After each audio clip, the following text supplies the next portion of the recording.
alen na po ka hrangai lo asak ming po ka hriat lovin ka mangai che dinanti chu hei ngai hi mo leng le ri chu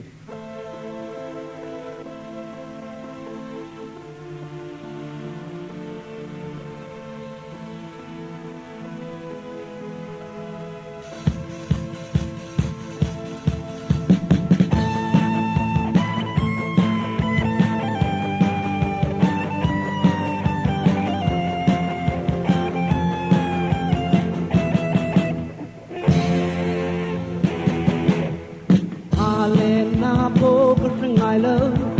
asak ming po ka hriat lovin ka mangai che min han ti chu hei ngai hi mo leng le ri chu tu les wa get lovin a fu vel lai ni di ni tu les wa song song te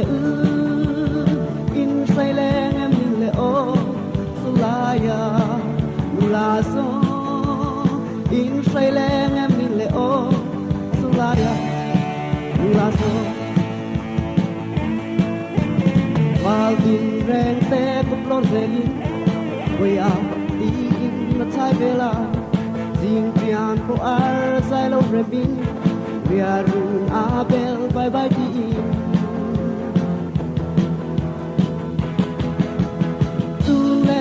what get loving a full bell tiny didi tu les oies sont pe in say leng em le o solaya la so in say leng em le o solaya la so chuan lam siam reng a thiam nge ye as nom bate picnic in ente sole a chua ke ta hoi lang ma chuan ang chemo tu le zua ke lo fi a fur fel tai ni ti ni tu le zua zong te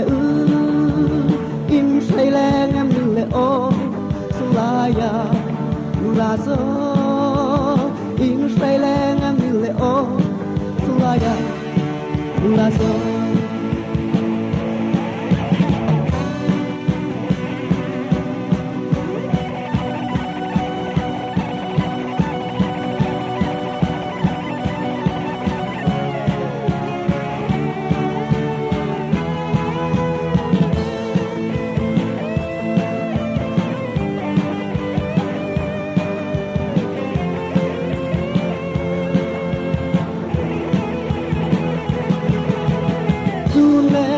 Get loving a full bell tiny didi tu les oies sont te in say leng em le o solaya la so in say leng em le o solaya la so